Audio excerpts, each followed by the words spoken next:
Good morning, everyone, and welcome to our session on the economic case for education. I'm going to be taking us through the next 45 minutes on this vital topic, and I think one which is really coming back into its own after the pandemic with renewed urgency. My name's Anne McElvoy. I'm executive editor at The Economist. And also, happens to just be one of my areas of very strong personal interest. So I'm delighted to chair it. I will take us briefly through a few of the big questions that we hope to get through, and then introduce my wonderful panel sitting next to me. And of course, we're hoping for your participation too as we go along, and we will be having a Q&A shortly. The hashtag for the meeting, I think you all know this, is hashtag WEF22. Please do feel free to tweet along and, well, basically just do what you do on social, really. One thing that I noticed as I was preparing for this yesterday was that the figures around this are so stark, and I think surprising and rather worrying, even to those of us who feel that we know education well and have been trying to advocate for more to be spent on it, done about it, and for efficiencies and commitment to increase. We know that global inequalities are persistent in attainment, but we also know that they have got worse over the pandemic. We have figures, for instance, here, which I think are cited in the report you can pick up at the back, which is a projection of a 3.9% decline in lifetime incomes, a loss of up to $17 trillion globally, which is largely as a result of closures in schools from the pandemic and the after effects. On the upside, if we can get there, the evidence of ROI on investment is very clear. A $1 investment in child's education yielding up to $5 in returns over a lifetime, and that is in lower income countries. Half of that in middle income countries, but still, $2.5 as against $1 is a huge financial boost. At the same time, how can we make this progress without better private and public partnership? How can we make it when we're so short of teachers worldwide? 85 million teachers are employed globally across the world. In addition, 69 million is estimated by the forum would be necessary to deliver on goals that would bring education up to the level that we would all like to see it. So I could go on, and I probably will sprinkle a few more figures across the morning. But first, I would really like to hear the perspective of the panel. And we're going to have translation for our first guest, which you'll find obviously on your seat or probably under your bottom. Sitting next to me is Dina Boluarte. Welcome to you, Vice President and Minister of Development and Social Inclusion from Peru. And next in the middle is Dipu Moni, Minister of Education of Bangladesh, and JD Larocque, President and Chief Executive Officer of the Network for Teaching. So Dina, why don't you take us away with what you believe the key guiding points are on the economic case for education? Thank you very much. I would like to thank all the speakers and the panelists, as well as those who are here with us in this meeting. For the government of Peru, it is essential to promote education and to promote a high-quality education. We know the pandemic, which started in March 2020, forced schools to close down, and Peru was undergoing a transition at that time to modernize its education system, because the poverty gaps affected this industry as well, so much so that thousands of students were unable to embark on remote online education, and the program that the government launched was stay at home. But in many homes, people didn't even have a television set or a radio set. They didn't even have the electricity, the power connectivity to connect a radio set for the child to be able to listen to the classes that teachers were broadcasting, so that other kids could join in or could listen to them. Very often, if parents had if they had power, they only had a single smartphone and 3 or 4 children, so they couldn't all access the classes. So basically, remote online education was inaccessible for many of the children. That is why in 2021, from August to December, we decided to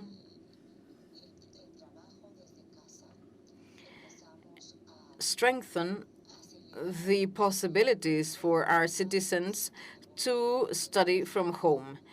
The prior government had already designed a plan to buy tablets, and this plan was accelerated. And then in March, the President, Pedro Castillo, enacted a law for the recovery of on-site classes, because there were so many loopholes in connectivity and so many people who were left out that this was not practical. So on the 14th of March this year,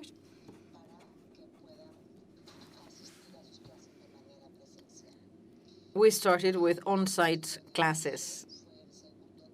And on the 21st for one group of students, and on the 21st of March, we filled the classrooms with 100% of all the students. So that's for primary and secondary education. We are already teaching in the classroom on site, and our president, Pedro Castillo, has provided for the purchase of 1 million tablets, which are being distributed at the moment. However, given the situation that the internet connection is not accessible in the forest areas or in the rural areas, these tablets have the software uploaded for each one of the academic years. So each child will be able to have the software and the information already in the tablet, so that they can follow their classroom activities and so that they can respond accordingly. We in Peru are convinced that we do not only need to focus on education and teaching, but also on nutrition. And that's why we have the Hali Warma program. It means Strong Child program. And we bring nutritional food, including the amount of calories and nutrients our children should have in the forest, in the tropical forest areas and in the rural areas. And we are reaching almost 4 million children to whom we provide a high nutritional food. And you directed our attention, I think, to a number of themes we might like to pick up, but I thought that was absolutely fascinating point. And all the time I've been thinking and writing about education technology, a lot of us are thinking about that or invested in its ideas. But the point you make about accessibility and the danger of that exacerbating gaps in societies between the rural or outlying areas and places of, if you like, kind of, you're not even urban, but places where you can get access to your tablet and places where you can't, and how to address that. A really interesting point. Minister Moni from Bangladesh, one thing we do know, sadly, is that education has not been prioritised very widely in government budgets worldwide, and in fact 2/3 of lower income countries, according to the World Economic Forum's research, have cut their public education budgets. You are pushing in the other direction. You're part of a big program, Education 4.0, and an accelerator with a commitment to accelerate education reform and delivery in Bangladesh. What are the kind of lessons from the pandemic that have led you to this rather more forward position on the subject? Thank you. Well, while the pandemic was a huge challenge, but it also gave us an opportunity and to reimagine what education can look like and what we need to build further to create an education system that would provide quality learning opportunities for all and not just few children. And we also learned that it is possible to learn in multiple spaces beyond the walls of the schools, and it could be enabled through technologies, and such technology solutions could be useful in a blended education system even beyond the pandemic. We also learned that these systems could be developed so that we can adapt in case of any future pandemic-like situations. So we're now prioritizing in our education, in our primary, secondary education, and also for tertiary education. We are developing a blended education ecosystem through the National Blended Education Master Plan, and within that, there are 5 elements. Main 5 elements: educational content and resources, teaching learning activities, assessments, teacher professional development, and the infrastructure, education infrastructure. And these last 2, teacher professional development and infrastructure, these are foundational elements. And also we're considering all the modalities, low-tech, high-tech, and also no-tech, so that everyone is included, no one is left behind.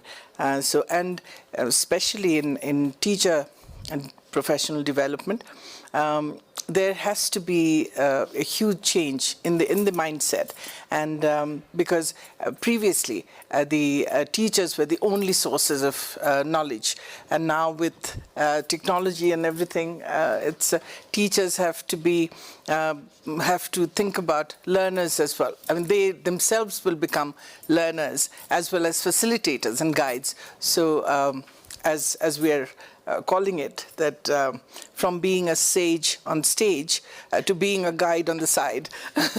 So that's what we want our teachers to be. I'd love to think I was the sage on the stage. I think that would be a bit immodest given the expertise on the panel in the room. J.D. Larocque, low-tech, high-tech, no-tech, very nicely put there, the range of blended learning and potential ways to approach this, and what the mix might look like also in post-pandemic with the budget as stretched as they are. But what kind of investments would you like to see support new ways of learning, and where do you think the private sector fits in? Thank you, Anne. I think the private sector has an enormously important role to play. And at the nonprofit organization that I lead, the Network for Teaching Entrepreneurship, we've really seen this corporate involvement come into force during the pandemic. A little bit about us. We're a global nonprofit that supports high-quality entrepreneurship education in 25 states in the U.S. and 20 countries around the world. In essence, we work to help young people in secondary and tertiary education learn how to launch businesses. And after our program, many do start and sustain businesses. And that's enormously important, of course, for economic development. Part of our model, our formal model, is not just the curriculum, it's also very much supplemented by the involvement of corporate and community volunteers, many of whom come from industry. And during the pandemic, we utilized technology and low-tech means to connect corporate employees who served as mentors and guides and supporters of our students in their journey to becoming young business owners in force. I'll give you a few examples. So Mary Kay, the cosmetics company, worked with several of our global partners, Feroiga, an NGO we work with in Ireland, Halogen, an NGO we work with in Singapore, and Fundación A, an NGO we work with in Mexico. And they deployed their employees to work with young learners on communication skills, presentation skills, financial literacy skills, refining their emerging business plans.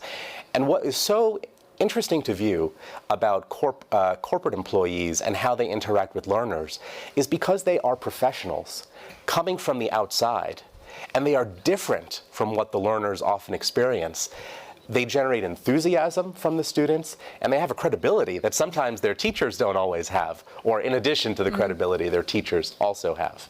So that's just one example of a company that we worked with to deploy support for learners worldwide as we attempted to work with students around the globe to become young entrepreneurs. Thank you very much, everyone, for your introductory thoughts. I might just please feel free to debate each other. We'll do this for about 10 minutes, I think, and then get some questions.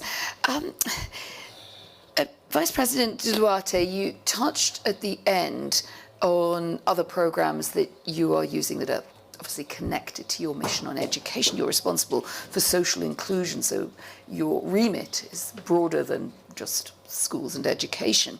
And you talked about nutrition, and you reminded me that we sometimes have a tendency to put things into boxes, and we think about nutrition or social development or the way that we plan cities and urban areas, and then we think about education separately. In a country like Peru, with all its magnificent complexity, it sounds like you're trying to bring other things into the case for education. Tell us a bit about that.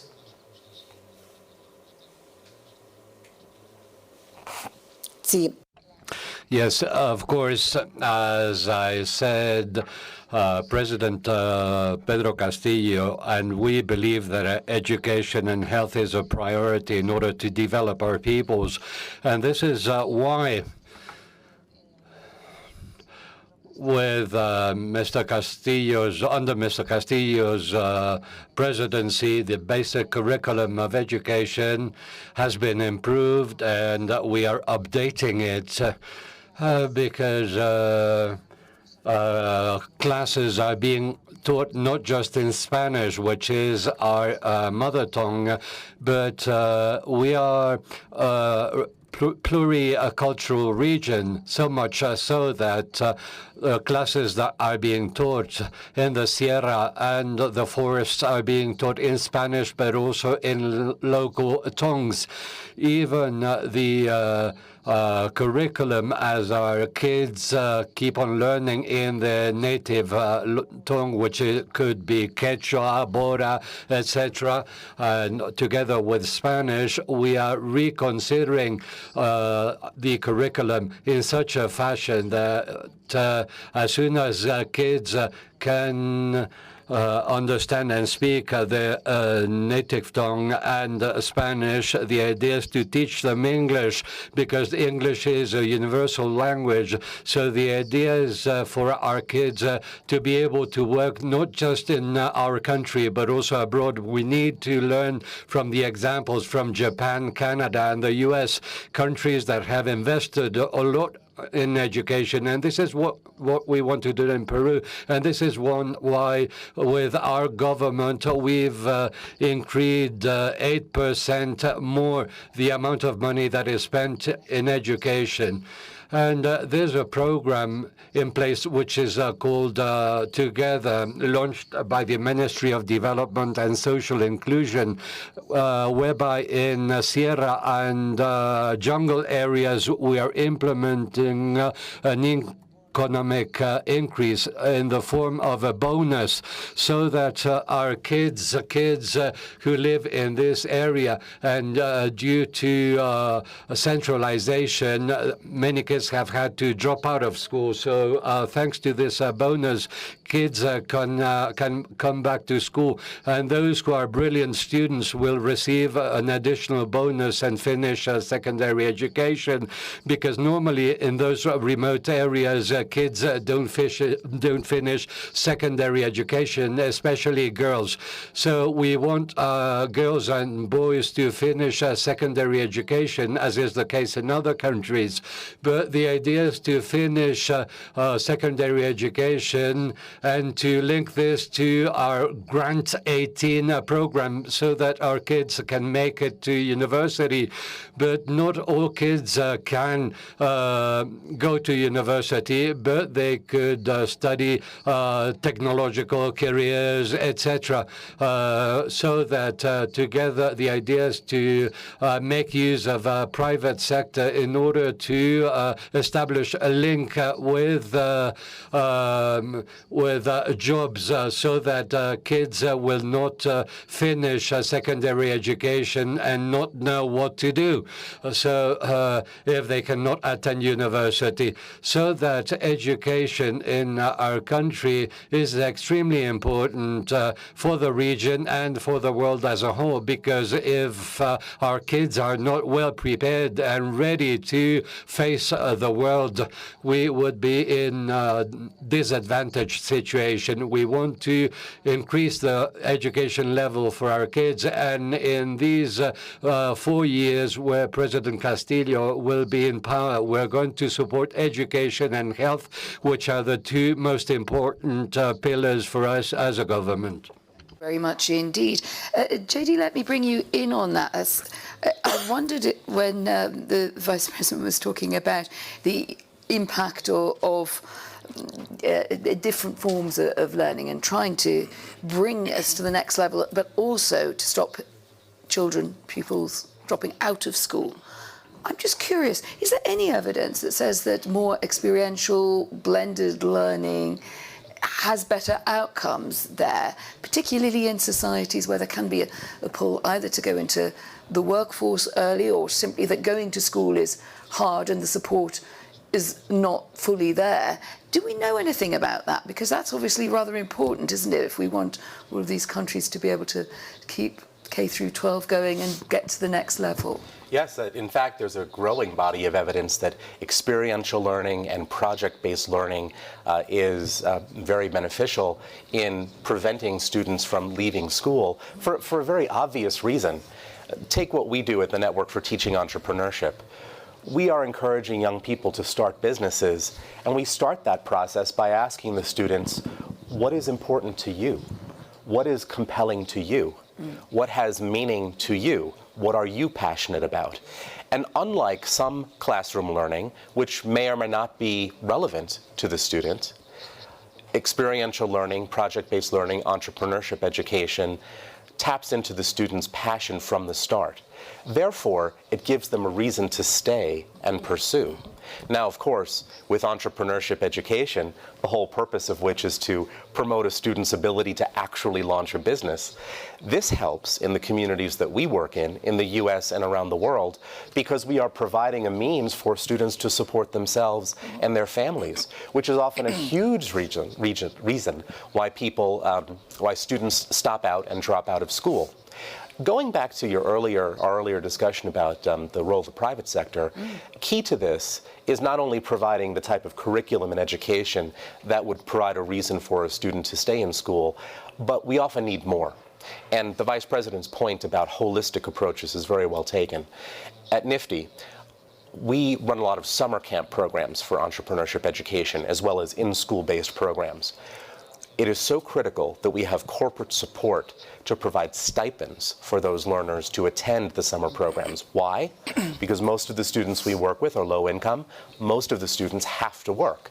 Most of the students would not attend our program even if they were interested, if we didn't also provide them the monetary incentive to do it.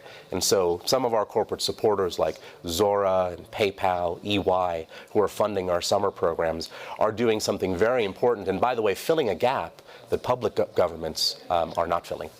Let's turn then in the last minutes before Q&A to the public-private mix. Minister Mondi, I don't know how this is received politically in your country, but there are often tensions about what the right presence and role of the private sector is in education. And I think probably particularly as you go down the age range and in K through 12, there are mixed views and there are mixed political views about what is acceptable.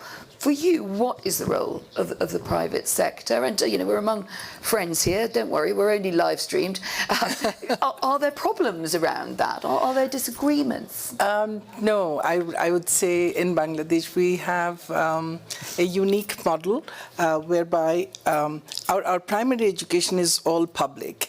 But, and there are some private entities that provide kindergarten education, but secondary education is mostly private. But these are private schools, but the infrastructure is built mostly by the government. All the books for all primary, secondary education, these are all free books given by the government.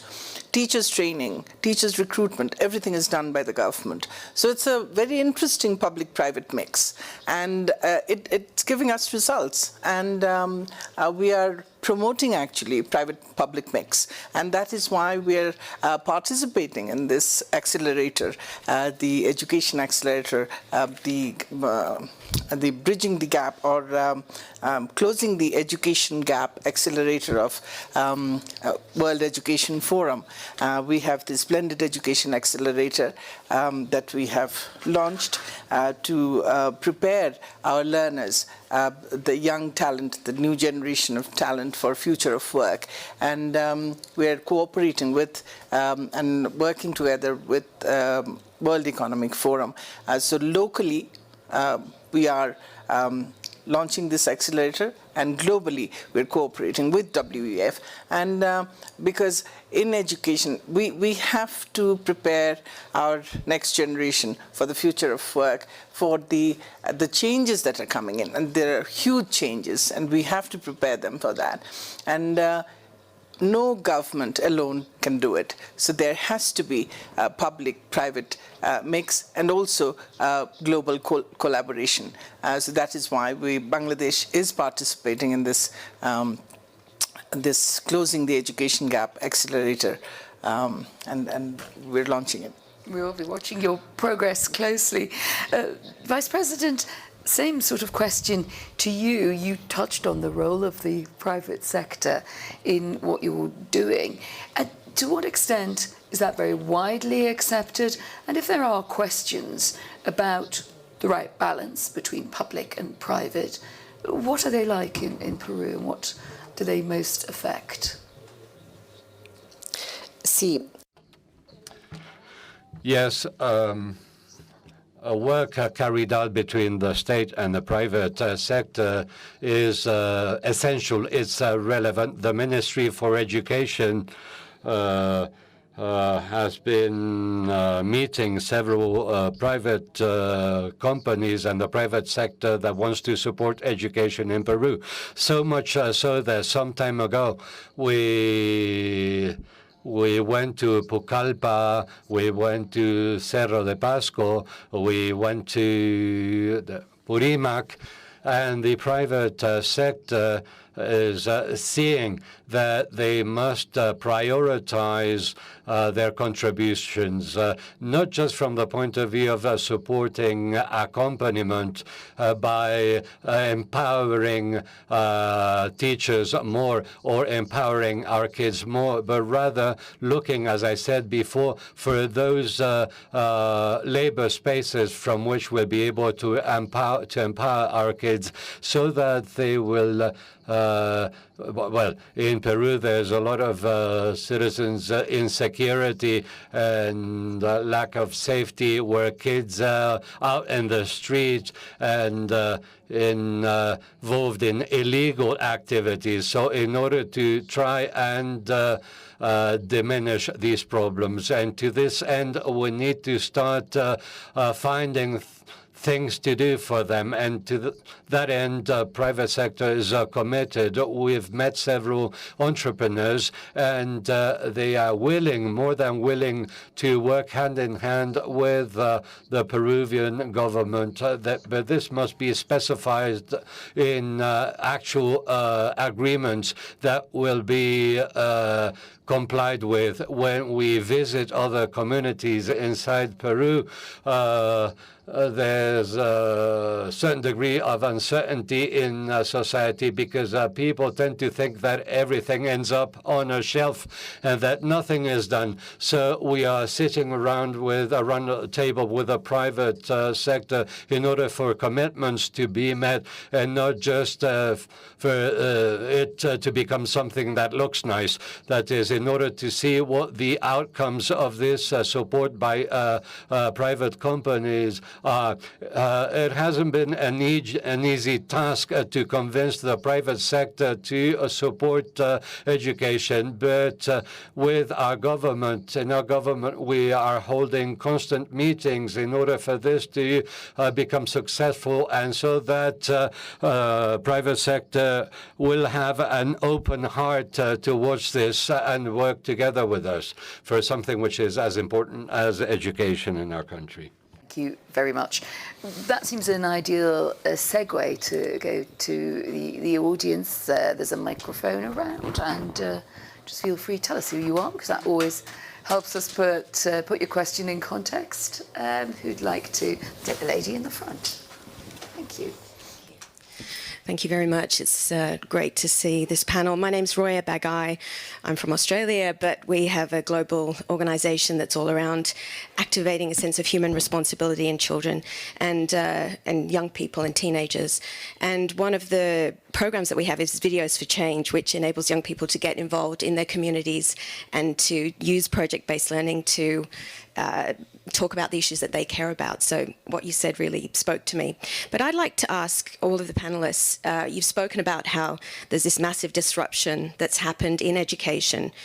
How do you think curriculums need to adapt to a new world where young people are having to learn new skills that are not necessarily in the current curriculum, and the challenges that educators face to teach basic skills, but what are the new skills or other skills that the current curriculum is not teaching? Have you adapted curricula to adapt to the new environment that young people face? Thank you. Question, JD, take us away. I think we are in the midst of a revolution in education where we are realizing that the idea is to focus away from traditional content. I mean, content will always have a role, don't get me wrong, but more towards broad-based skills. At the Network for Teaching Entrepreneurship, we have a philosophy that says you teach entrepreneurship by teaching what we call the 8 domains of the entrepreneurial mindset. And they are things like communication, collaboration, problem solving, future orientation, ability to manage risk. Now, these are not facts and figures. These are concepts. These are frameworks of the mind. And when you do that, you engage learners. By the way, I mean, the economic payoff to shifting education models to more of a skills orientation can't be denied. One of the things that's so compelling about WEF's report, Catalyzing Education 4.0, is this finding that if we just focused on one of the skills I named, collaborative problem solving, that we would increase world GDP by $2.4 trillion. So I think that education systems around the world are seeing the benefits of this kind of shift in orientation. And to your question, and I very much appreciate what you shared about your organization, at NIFTY, by teaching those skills, what we are seeing is students also latching on to other ways in which the world is changing and the world of work is changing. The businesses that our learners create fall into 3 categories: app-based businesses, traditional projects and services, and social entrepreneurship ventures. Students have a great sense of caring about the world, and again, that is another thing that I think needs to be reflected more in contemporary education. In my role as the small sage on the stage, I'm going to ask the panel to be reasonably brief in these, if a question goes to everybody, just so we can get a couple of other questions in. You can come and scold me afterwards. Respond? Yes, of course. Please come in. Yeah. I was just getting my teacher bit out of the way. We were in the midst of formulating our new curriculum, and then this pandemic happened, and our new curriculum is now being tested, and it will be rolled out from next year. And we have changed the whole focus. It's more experiential learning, learning by doing, learning to learn, because that's what you need to do now. It's such a fast-changing world now, and what you learn today may not be relevant 5 years down the line. So they have to learn how to learn, and there has to be joy in learning. So that's why we're focusing more on doing things and learning rather than learning by rote.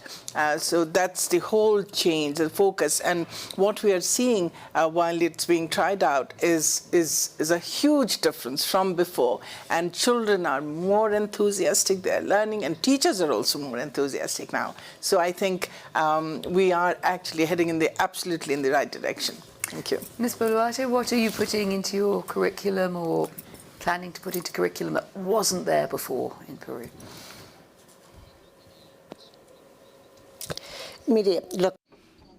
Thank you for the question. We are adding to our curriculum the teaching that they should have in each region. Peru has a coastal region. They also have the mountains, and they also have the plains. And each region has its own idiosyncrasy. So now we have adapted to the coast, the mountains, and the forest area, so that the teaching and the learning is more according to their region, to their culture, and to their idiosyncrasies, so that our children will not only learn to read and write and their history and their culture, but they will also learn what Peru is as a nation. Therefore, at the end of primary and secondary school, our children will have on-site knowledge about their region, about where they are, where they live, and about what Peru is in general terms. And this is what we are strengthening, so that they finish their degrees by understanding what they read, by understanding what their teachers tell them, because as we say in Peru, sometimes we do things in a rush without really having a thorough knowledge. And the child, it's just the opposite. The child needs to be able to understand very thoroughly what they have read and to convey what they have learned. Let's get a couple of questions. Yeah, I'll take the lady in the red dress. And sorry, did you want to go first? Sorry, we'll go the other way around. Blue jacket followed by red dress. We are going to have to pick up the pace to get some questions in 10 minutes. So quick questions and haiku-like answers from my extremely brilliant panel. Thank you, and thank you for the excellent chairing and the wonderful panel here. I'm Lisbeth Steer with the Global Education Commission. I would like to take it back to the title of this session, which is the economic case for education. Very good thought. And I feel there's a cognitive dissonance here. You've mentioned all the wonderful numbers earlier in the session. Rates of return, how good it is for the economy, for society, health, climate. At the same time, budgets are being cut. Philanthropists are disengaging, donors are cutting budgets. Across the board, education is being deprioritized. It's not top on the agenda at the World Economic Forum, even though it's the most important thing companies could do is invest in the future labor force. I'd love to know why. Why is this? Hold your thoughts. We'll take the other question, and I'm going to ask the panel just to take the question that's more relevant to sorry, I'm sure you've got thoughts on everything, but we'll just need to prioritize. So sorry, do go ahead. Oops, here we go. Sprinting the microphone to you. Thank you. Actually, my question relates to her. I am Faraja Nyalandu, a young global leader from Tanzania. I work in EdTech, and I also serve as a chairperson of the Tanzania Education Network. And my question was around investment. How much are we looking at in terms of being a global platform, in terms of negotiating, but also pushing for improved budget allocation and our GDP allocation towards the education sector? I think it's imperative that we also look at the level of investment that we're doing at the national level, but also at the global level. The second point that I really wanted to have your insights on was around teachers' professional development. We know that even though the teachers are becoming very diverse in terms of moving from being a teacher to a facilitator, but how much are we also looking at teachers' professional development in the curriculum reforms, and how willing are we in investing in teachers, but also supporting them with their professional development? They're interrelated questions. Feel free to touch on them. I think this will probably be our final round. So actually, why don't we start with JD? Elizabeth Sears' challenge is one that resonates. If it's so important, why aren't you doing it? You know, and this goes across governments. I wasn't aware that philanthropy was dropping off as much as you suggest. Do you see the picture the same way? And of course, please do feel free to touch on the Yes. professional development. Yes and no. So in the U.S., the government has put, a considerable supplemental funds toward education due to the pandemic. At the same time, what this revealed was that those funds have always been needed because of the yawning gaps in inequality in education among students in the United States. I would counter on the private sector side, at least in the context in which I work. I am seeing very many countries, Zora, SAP, Citi, Santander, really stepping up in ways that corporations have not always stepped up to support what we do. Can it always be more and greater and more sustained? Of course it can. But I think your point is extremely well taken about the need to conceive of a new baseline for education funding from public governments from here on out.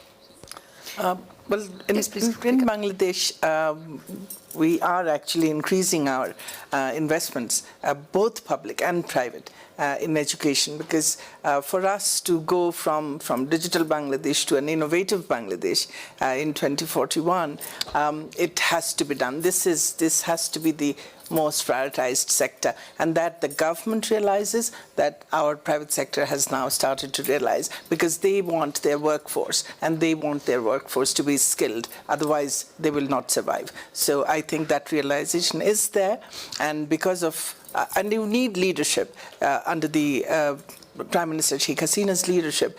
Bangladesh is active also globally in education, so we are prioritizing it, and so investment is not a problem for us. Teachers' professional development. I talked about 5 elements in our blended education framework. And teachers' professional development is the key. Whatever changes we are contemplating, it cannot be implemented without the teachers. They're at the center. So their professional development, their proper training, that is a priority. And their social and financial security, that is a key. So we are also focusing on that. What proportion of GDP is spent on education? Oh, that's up to now only about 3%, but we are increasing it, trying to increase it. You see, when you're at a stage of development where we are now, it is sometimes very difficult because you need massive investment in other infrastructures, but we are also at a stage where maybe education will become our next mega project. So that is where we're looking forward to. A mega project, what a great idea. Ms. Sorry, I just need to just get a thought from the Vice President. Ms. Bolati, what proportion of GDP in Peru is spent on education, and do you see that challenge that there is too little commitments by governments who often find the results too far down the line for their immediate political advantage? Sí. Education is the most important thing for us, and that's why President Pedro Castillo has said that 6% of the GDP is going to be allocated to education. 6% is a rather relevant amount. And regarding the question by Elizabeth, thank you for your question. We already in previous governments have emphasized teachers' training and professional development.